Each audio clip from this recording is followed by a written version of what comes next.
Now here look at this diagram, students. This is basically your electromagnetic spectrum. Okay, this is your electromagnetic spectrum, this diagram. Okay, so as already discussed that the electromagnetic waves have the same speed, that is 3.0 into 10 to the power 8 meter per second. However, the different types of radiation differ from one another in their wavelengths and therefore in frequency. Okay, so thus the electromagnetic radiation with a long wavelength has low frequency, while the radiations with the short wavelength have large frequency. Okay, so the complete electromagnetic waves are known as the electromagnetic radiation. Okay, so this is the complete electromagnetic waves which you are seeing in this diagram. Okay, so basically you can also define it as the arrangement of the different types of electromagnetic radiations in order of increasing wavelengths is known as electromagnetic radiation. Okay, so now you may see here that the visible light which human eye can detect constitute only a small portion, this portion. Okay, this is elaborated here. Okay, so you can see here that it is occupied only by a small portion in the total of the electromagnetic spectrum.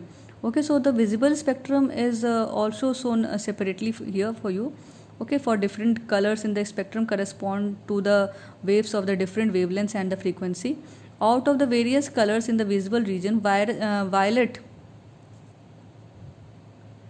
color corresponds to the radiation of maximum frequency. It is having maximum frequency and the minimum wavelength, while the red color has the minimum frequency and maximum wavelength. Okay, so the frequencies and the wavelength of the radiation corresponding to the colors in between in between lie between these two extreme values.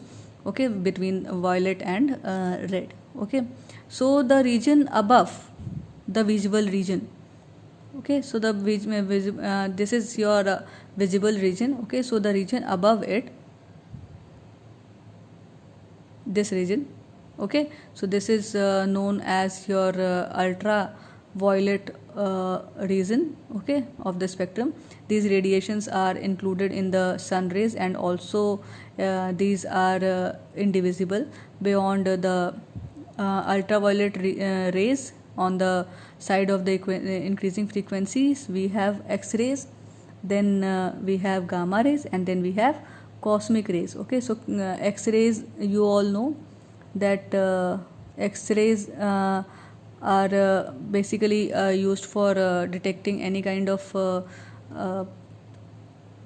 fracture in the bones, as they can't travel through it, they can't pass through it. Okay, and in below the visible region we have infrared rays with the decreasing frequencies.